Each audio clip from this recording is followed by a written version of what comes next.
right. My bad. Let's do this. Radical Radio Collective. Good afternoon, listeners. You're tuned into 4ZZZ 102.1 FM. This is Eco Radio, Australia's longest running peace and environment radio show, probably. Oh, well, with my limited research, yeah, maybe. Yeah, we are Eco Radio. My name is Dave. My pronouns are he, him. And I'm Andy, and my pronouns are he, him. And I want to start off by acknowledging and paying my respects to the custodians on the country in which we broadcast. We're located in the city of Mungangin or Mianjin on Turrbal Yoga Yucapa land. I also want to acknowledge and pay my respects to all Aboriginal and Torres Strait Islander people who are listening in today. Our radio waves reach Cubby Cubby in Yunambara country in the north. I was just up there, actually. Oh, nice. Waka Waka country in the west. Actually, I was there as well. Wow, you're getting around. Yeah. In the east, we pay our respects to the Quandamooka people, and down south we reach the Commonwealth, Nigaragwal, Mununjali, Wanjarabara, Yugambeh and Bunjalung countries. Thank you to No Idea for another wonderful show. The pictures that I saw of the sperm whales sleeping are they're magical. So they sleep vertically, not horizontally. And it's like these, they look like religious ceremonies happening underneath the water. Oh, I just love whales. Even killer whales, which aren't whales. But thank you for all the television themed music, Max. We really enjoyed that. We are going to play one to go along with it. But first, I better tell everyone what we are doing today. Today on the show, we're going to be talking about the Peaks to Points. We're going to be talking to the Peaks to Points Festival organiser, Lynn Whitfield. Peaks to Points is a biennial community environment event. It includes 80 small events over 2 weeks across Brisbane, Ipswich, Redlands, Logan, Scenic Rim. It's like a 2-week bushcare festival that encompasses many bushcare, environmental workshops, forest tours, invasive species talks. Oh, cool. So we'll be talking to Lynn all about the must be pushing like 30 years now festival, and for all disclosure, all my cards on the table, Lynn is my mum, so I'm happy to talk to her on the show today as well. We're also lucky enough to be playing an interview from 4ZZZ announcer and volunteer Vlad. He's done an interview with documentary filmmaker Dan Brunskill. Vlad talks to Dan about his film Antarctica, Life at the Edge, which digs into the animals and microorganisms that make one of the world's harshest environments their home. Yeah. So that's very interesting. I don't think a lot of maybe general knowledge is out there about the microorganisms that live down there. Exactly, especially tardigrades and such. The stuff that's in the water beneath the ice and things like that they really haven't explored. So, yeah. So that's going to be really cool. So stick around for all that. And to go along with the theme of No Idea today, we're going to play Ned's Atomic Dustbin with Kill Your Television. You're listening to 4ZZZ. This is Eco Radio. 4ZZZ's Radio Reversal has gone digital. Since 2012, the collective have been building a record of radio theorising, organising, mistake-making, rethinking and community building that happens across this city. So, if 1 hour a week isn't enough for you, head to radioreversal.substack.com to learn more about the Radio Reversal podcast, or listen to the full episodes via your favourite podcasting app. You are listening to 4ZZZ. This is Eco Radio. We just heard then from Ned's Atomic Dustbin with Kill Your Television. Andrea on the text line said, great choice. Have not heard this one in ages. You can thank Andy for that, Andrea. That was Andy's choice. Yes, I was a big Neds fan back in the day. Yeah, nice. And we aren't talking about songs today. Today we're going to be talking to Lynn Whitfield, the organiser of the Peaks to Points Festival. And for full disclosure, yes, Lynn is my mum. Mum, thank you very much for joining us today. No problem, Dave. Nothing like keeping it in the family. Yes. Can you tell us about the Peaks to Points Festival? How long has it been going for? Sure. Well, it first started in about 97, 98. Oxley Creek Catchment Association was established in 96. And after a couple of years, it was decided we needed to do something to celebrate the Oxley Creek and the work that the community was doing. So the Oxley Creek Water Festival was initiated, and that was originally just a one-day festival, an annual one-day festival, and took place at Simpson's Playground, what is now Graceville Parklands at the mouth of the river. And we involved the community, schools and scout groups and etc. And that went on for a few years, and then our past president, Anne Clark, decided that things needed to be broadened. And at the time, there was a festival called Mountains to Mangroves, which took place on the north side of the Brisbane River. Any relation to the book? I don't know which came first, whether it was the festival gave it the title or not. Yeah. But anyway, Anne decided that we needed to do a festival similar to that on the south side, and she called it Peaks to Points, basically because it goes from the peaks, Flinders Peak, etc., which is where Oxley Creek originates, across to the bay, to the points of Wellington Point, Victoria Point, etc. Yeah. A nice alliteration. Yeah, alliteration is always fun. And that, because it was a much bigger event, it was decided that it would only run every 2 years.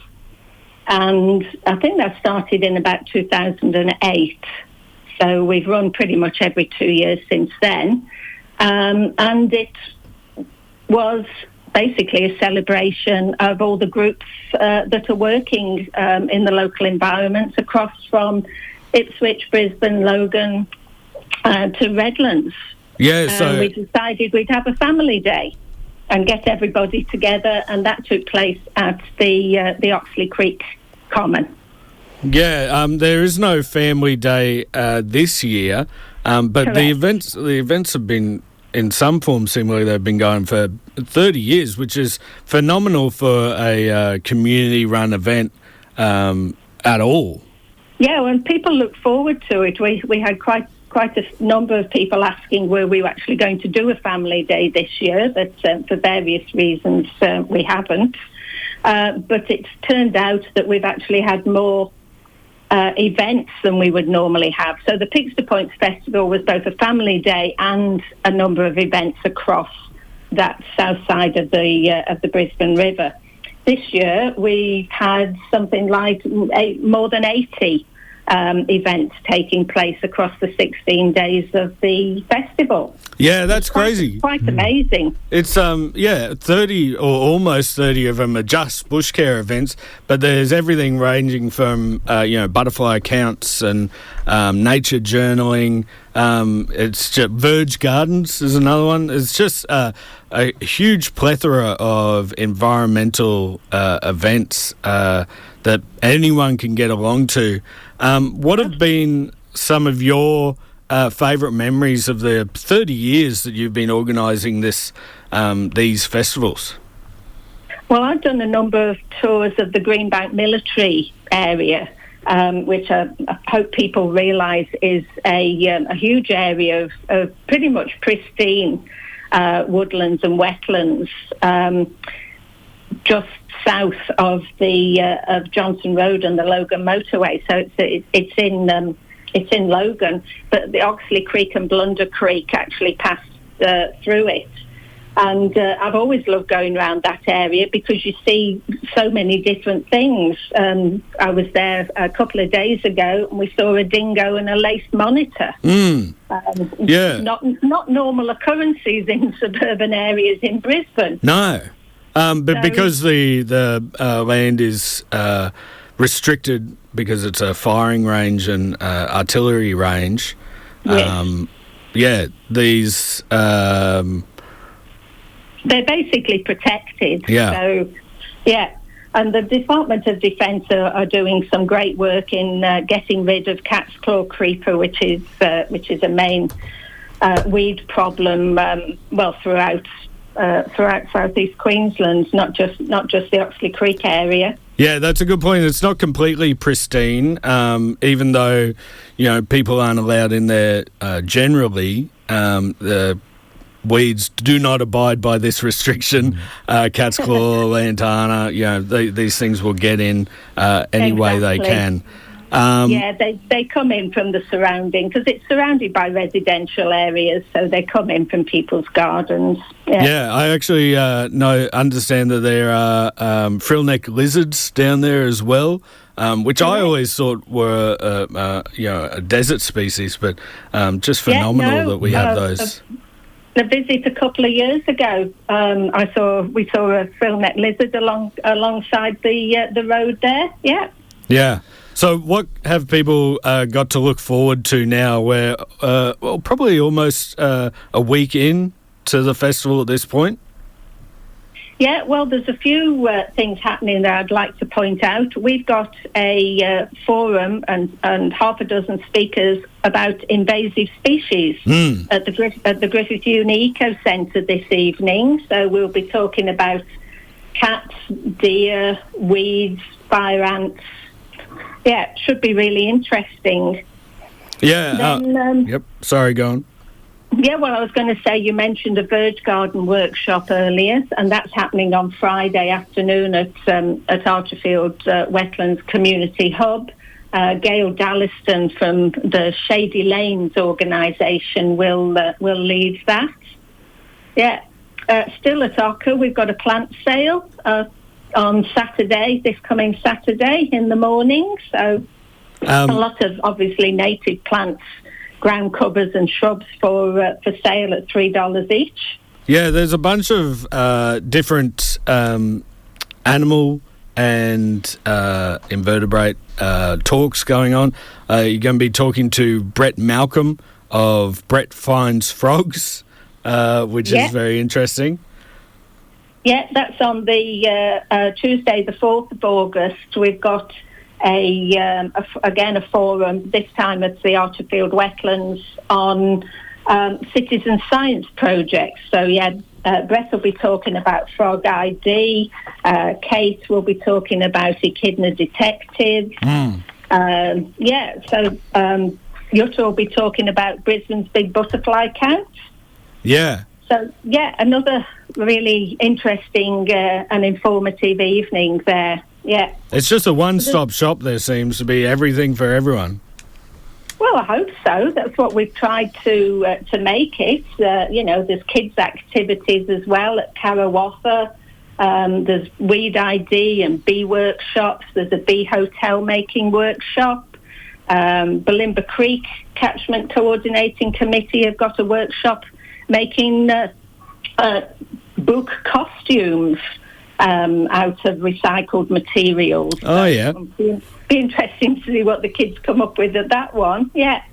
But I'd just like to point out a couple of activities. On Saturday, the 1st of August, the DeSoto Place Bushcare group at Forest Lake have a day at the lakes. From 10 till 2, and that will involve lots of activities for the kids and a sausage sizzle and all sorts of things. And then the following day, on Sunday, the Save Woogaroo group, Save Woogaroo Forest, are having a catchment fair at a possum park at Brookwater. And again, that will be full on with displays. I know Back to Queensland are going to be there. There's a sausage sizzle, and they've got a free shuttle bus from Springfield Central Railway Station as well. So you can be very sustainable and not drive. Take the train. Hi, Lynn, this is Andy. I saw that you've also got a tour of Greenbank MTA military training area tomorrow. We have, schedule. Yes, and I think you'll find, Andy, that it's booked out. I thought it might have been because you hadn't mentioned it, so yeah. Yeah, that one books out pretty quickly, actually. Yeah. Yes, it's very popular because people can't normally get in there, of course. This is the only opportunity every couple of years to do so. Yep. Yeah, it's a good point that the like a long-running community event like Peaks Point has built up these relationships with, defence, Woogaroo or other bushcare groups, that you'll be able to do things that you're not likely to do anywhere else. Yeah, but not just with bushcare groups, with the local councillors as well. So we've got a rewilding Maruka event on Sunday the 2nd of August at Clubhouse Maruka, and that's supported by the local councillor Steve Griffiths. And there's going to be a number of community organisations talking about their work in the area and what they're doing to improve the environment. And what you can see as well, there's a young lad who's an avid bird watcher, and he's going to talk about the birds in the area. So, there is also a bird walk with Professor Hugh Possingham. There's Hugh's doing 3 bird walks, I think. He's a busy man. The Common and one at Archerfield Wetlands.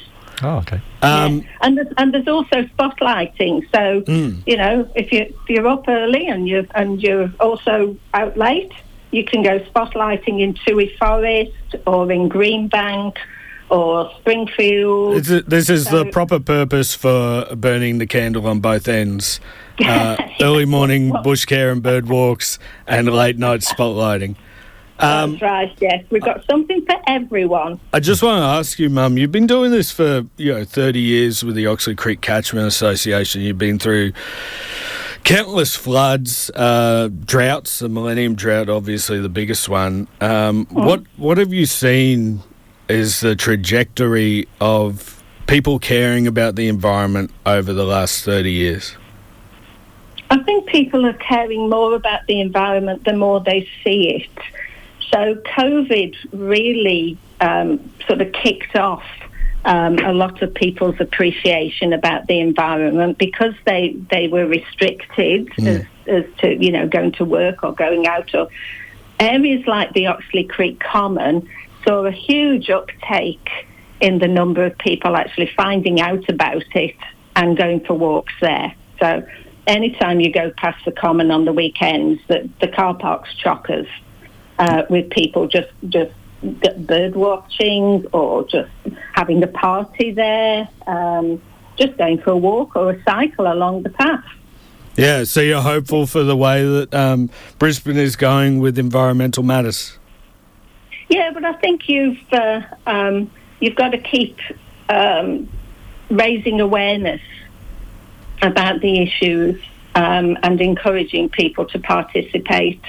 Having, a morning tea after the event and being able to sit about and chat about what you've done and, what else needs to be done is always a way of encouraging people. We found a good way is through a partnership that we have that we call Bushcare and Beer. Where we do some weeding work, sometimes planting at the Oxley Creek Common on the third Sunday of the month.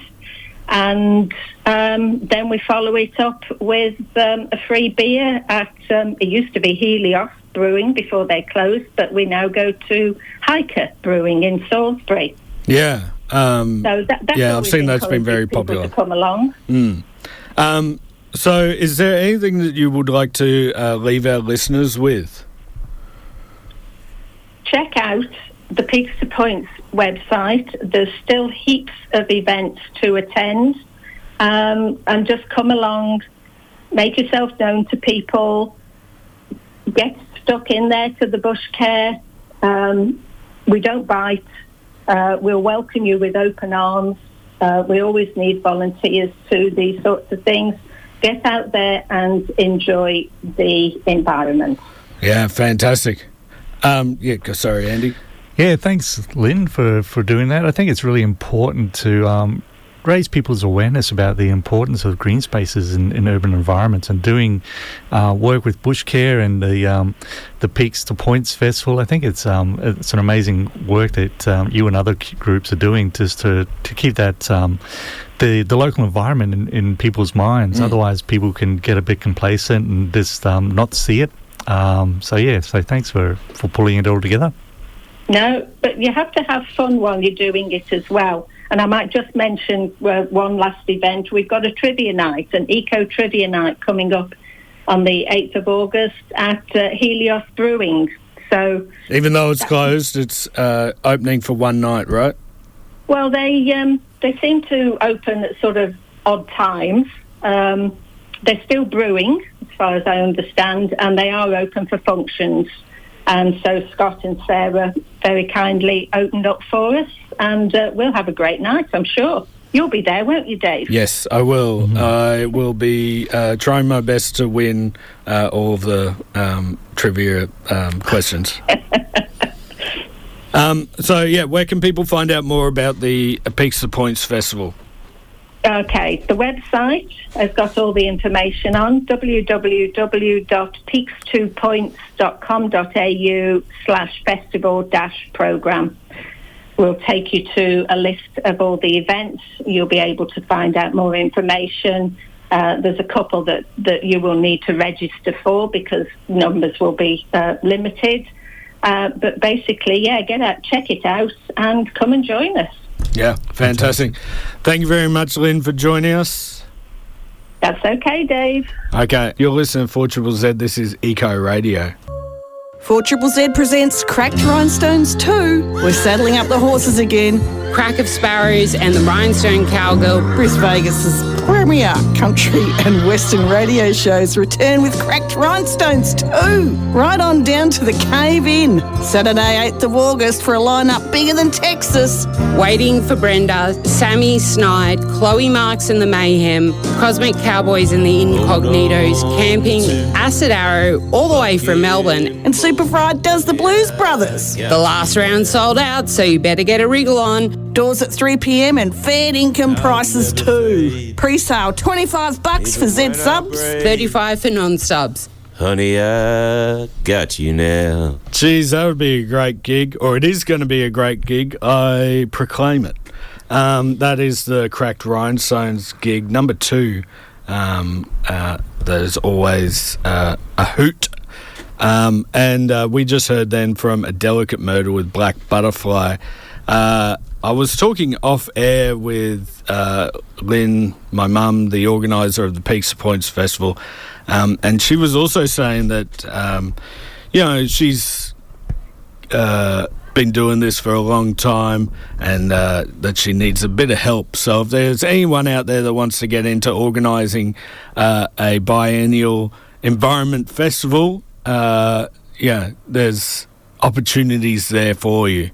Yeah, I bet. Like, what was it, 30 years? Yeah, almost 30 years. Yeah, it's an amazing amount of time to Isn't it? Yep. So there's a long history there, and if you want to help out, if you want to chip in, they could always use a hand.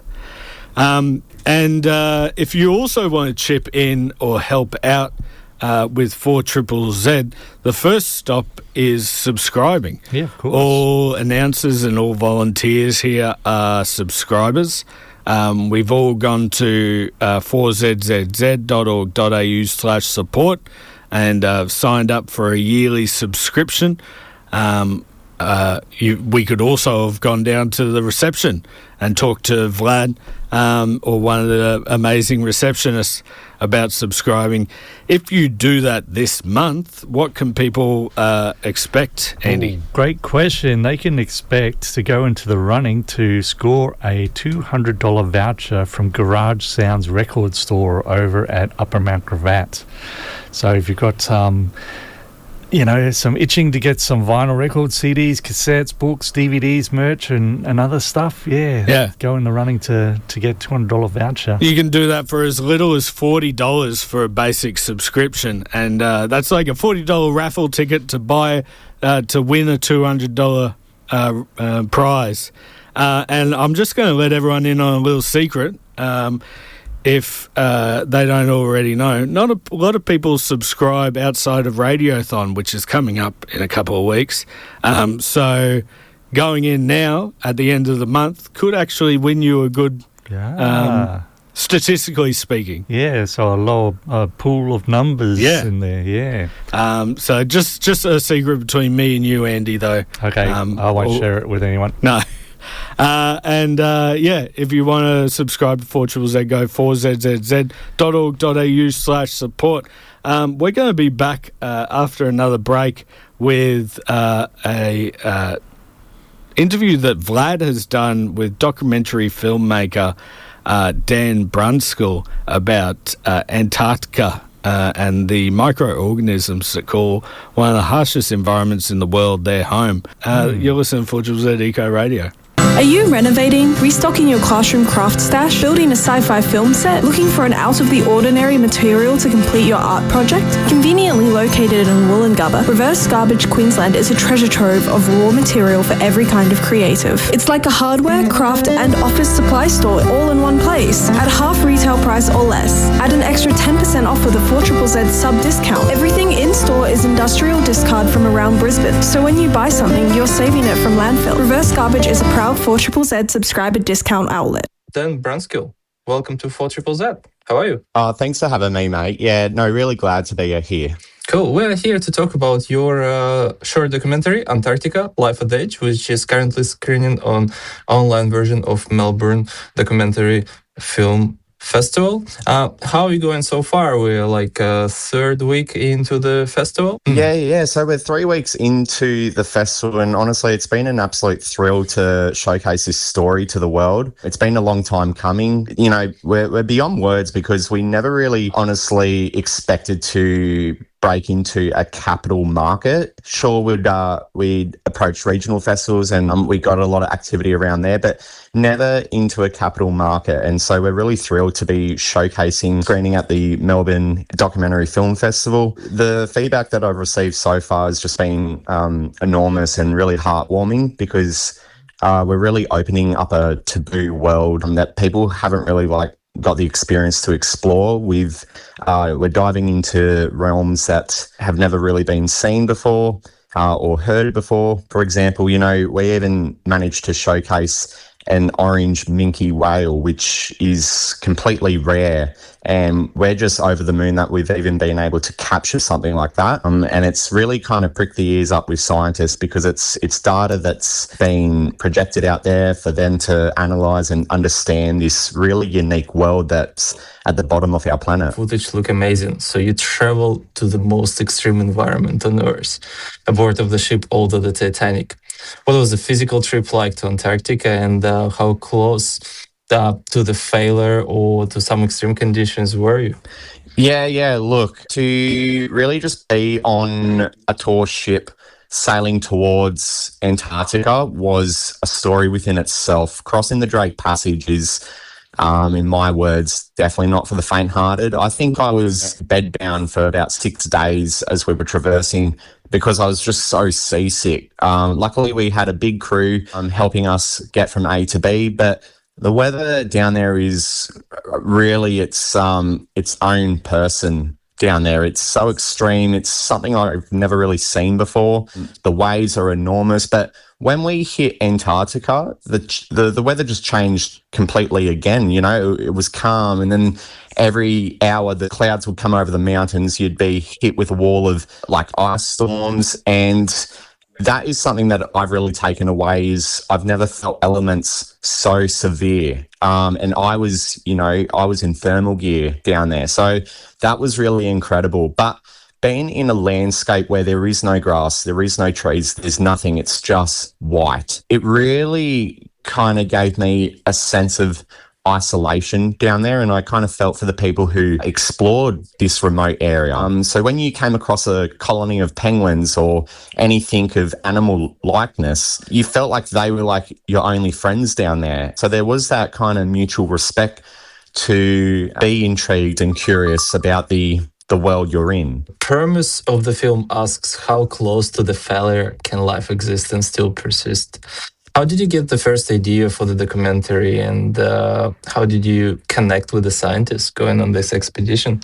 Yeah, it's actually quite an interesting path we took to get that idea. Obviously, we wanted to go down there, see what we could find, something new that people haven't seen before or haven't really heard before, because there is plenty of documentaries based on Antarctica. So we really thought, okay, well, how can we differ from what's already out there on the market? We've got a tour ship, and let's explore some topics that haven't really been put on the screen before. So when we were down there, some of our camera gear actually failed because they got condensation built up in the camera body, and it just completely broke down. So we actually needed a backup plan, which we weren't highly prepared for, because we thought we waterproofed all our gear and everything. And, talking about severe climates that we're working in is... it even really tested the limits of our gear while we were down there. So we had to condense our story, and we had to try and shoot to what we were capable of. Although we were in a very tough situation, we also needed to try and take what we had captured, put it back in the edit suite, and we had to try and navigate that landscape back of house to try and find a story that would resonate with the communities that we would be showing to. Yeah, my next question was about the actual technical difficulties that you actually faced on this trip, because the footage in film looks incredibly picturesque and pristine. I really wanted to see it on the big screen, and hopefully one day I can see it. It's really something to look forward to. But I saw you used all sorts of cameras, I assume drones and all that stuff. So how those devices were actually up to the task in these extreme conditions? Yeah, we did use a range of cameras. We mostly shot on our Red Komodo and also a few of our drones. We were flying up in the mountains through the clouds, and we got some really beautiful aerial footage thanks to our pilot. But then we also shot on, believe it or not, some iPhone footage as well, because of our camera breakings. So that was kind of us navigating our technical hurdles to try and facilitate this story that needed to be told. And I'm honestly so humbled to being able to go down there and represent the world in what I'm showcasing. But I'd love to go back down there for a part 2 and be a little bit more inland on the big ice plateaus, because I think a really interesting discussion I had with one of the scientists down there, and they pondered the idea of if humanity wants to go into space and everything, how are they going to cope with isolation? All you need to do is come down to Antarctica, where there is a whole lot of nothing, and just get that sense of isolation. And they are actually carrying down experiments down there to see how people actually do cope, like what's their mental state and that type of thing. One of these examples is the Concordia station down there, which is very remote. It's one of the remotest stations down there, and I'm hopefully wanting to visit that site just to, really experience that for myself. Oh, sounds like a lot of inspiration for the follow-up. The pacing, the visuals, and the tone of the film, I find really captures classic David Attenborough feel. Was he or his documentaries any inspiration when you're shooting and editing the movie? Yeah, he is a really good producer, that fella. And look, I wanted to make a documentary that didn't feel like you were being bombarded as the viewer with loads of information. I wanted to give the experience of, you can watch this, feel relaxed, and, be able to breathe. because that's really what Antarctica was about, is going down there for fresh air. You know, we're so caught up in life these days that everything is just such at a high tempo rate that we forget that we're living a life. And I wanted to try and give that sense to the viewer. And I guess we were also working with time constraints as well. So we didn't want to give the feeling of a condensed storyline. It's one of the features of the doco is that you learn something, but you also be able to appreciate the visual side of things. And the sound as well. You gave Australian broadcaster Helge Brockman to narrate the film. How did he get involved with the project? Helge was a great person to work with, and I highly recommend him. His deep timbre voice just really built the foundations for the doco. Wonderful person to connect with, and I really have to give it to him because he's just really lifted that story up. And I think he's really kind of conveyed our message to the viewers as well, which is super important. Yeah, we increasingly see documentaries winning top prizes these days at the major international film festivals, competing directly with massive feature films.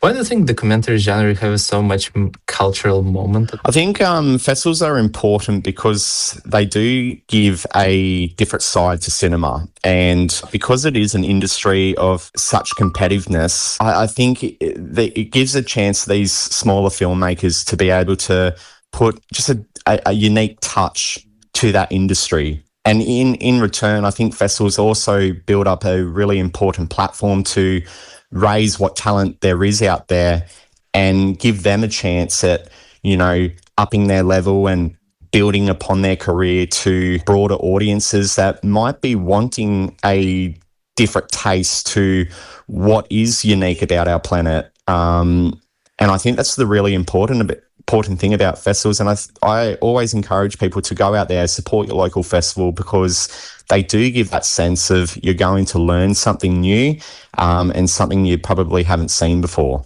But on the flip side of that success, Screen Queensland just recently announced that they're opposing Brisbane International Film Festival for this year.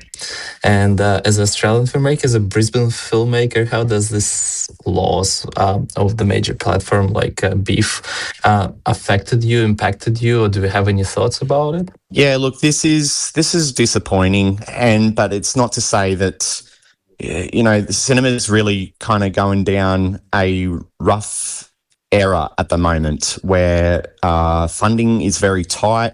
Filmmakers are, you know, having a hard time trying to even get their ideas out there.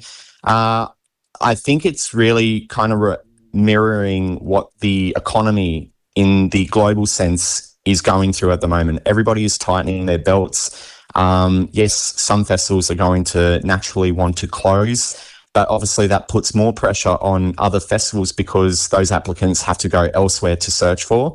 For example, like myself, I have to travel elsewhere to showcase my film, and a lot of people are in the exact same boat as that. So I think cinema, yes, it is going through a bit of a restructure, you could say. But yeah, it's uncertain as to how it will all develop, but I do have high hopes that it's going to bounce back. So as a documentary filmmaker yourself, can you recommend anything you saw lately that really inspired you, documentaries or just movies in general?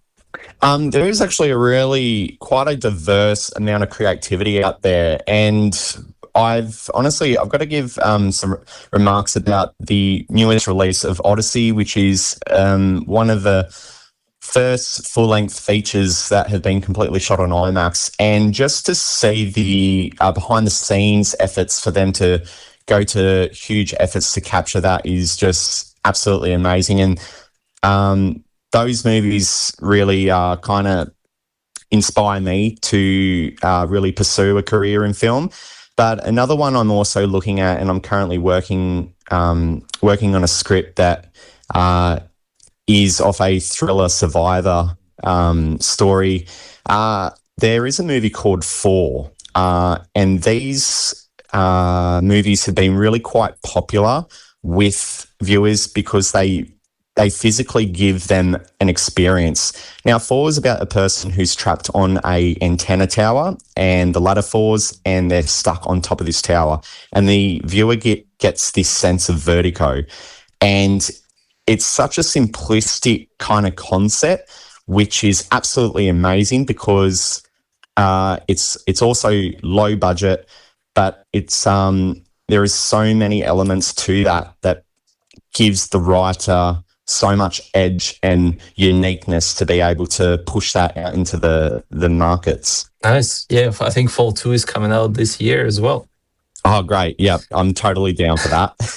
Antarctica Live of Edge currently streaming online at the Melbourne Documentary Film Festival. Do you have any plans, or do you know where the movie is going to be available next, where people can see it once the film festival is over? So once the festival is over, we have another few festivals that we will be showcasing at, but everybody can stay in touch because it will be up on online platforms such as YouTube after the applicants have finished their rounds from our nationwide debut. So just follow our website at dbfilmworks.com and you can keep up to date with the Antarctica doco. Well, Dan Brunskill, that was a pleasure. Thanks for coming on 4ZZZ. Thank you, mate. Thanks for having me. That was 4ZZZ announcer Vlad. You might know him from Star Trek, or if you've ever come into reception. He did that interview with documentary filmmaker Dan Brunskill about his film Antarctica, Life at the Edge. And that's about all we've got time for. Let's round out the show with a little thing I like to call the Bushcare Roundup. Most of this is going to be peaks to points events, but I can only fit 8 into our small list, but there is actually 80 different events out there. Amazing. Yeah. So let's start it off. It goes a little something like this. It's a Bushcare Roundup. They've been pulling out weeds and then they put in trees. It's a Bushcare Roundup. Okay, so we're still in July, so you can still take part of the Great Australian Fungi Hunt. So that's put together by Fungi Map. So if you want to take part, you just have to find a fungus, lichen or a slime mould and take a clear photograph and upload it to the Fungi Map's Great Aussie Fungi Hunt iNaturalist project. So that's a great citizen science type project. Yeah. And also on tonight, which we did talk about earlier, at 5:30 you can go to the Invasive Species Forum that's happening at the Eco Centre in Nathan. On Friday the 31st at 6:30 you can go to the Park After Dark spotlighting event. That's happening at Spring Mountain Reserve in Greenbank. On the 1st, August the 1st, can you believe that? Yeah. At 8 o'clock, there's a platypus watch, walk and talk at Opossum Creek Parkland at Brookwater. At 10 o'clock, there's a share and repair pop-up at 55 High Street, Boona.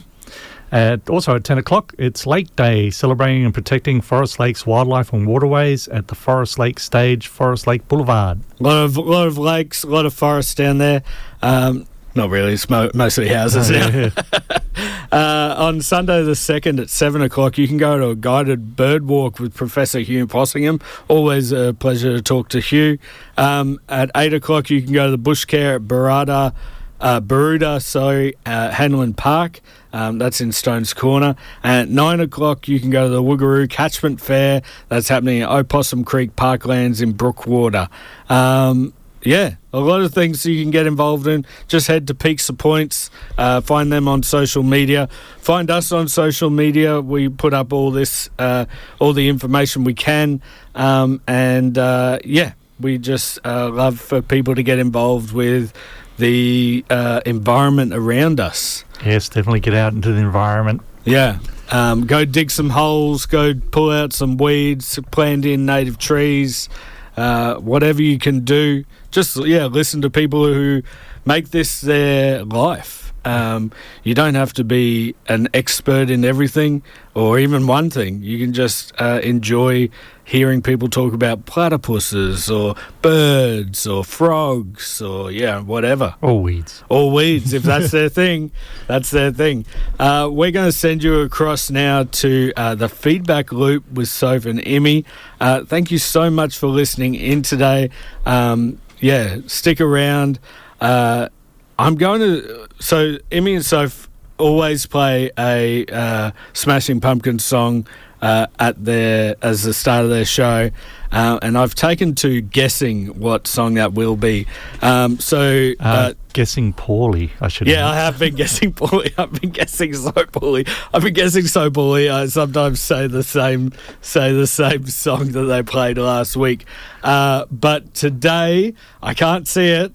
I'm sorry. Today I'm guessing "Behold the Nightmare" from Adore, their 1998 album.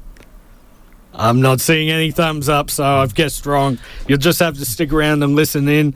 You've been listening to 4ZZZ. This has been Eco Radio. See ya. 4ZZZ. Eco Radio. Radical Radio Collective. 4ZZZ.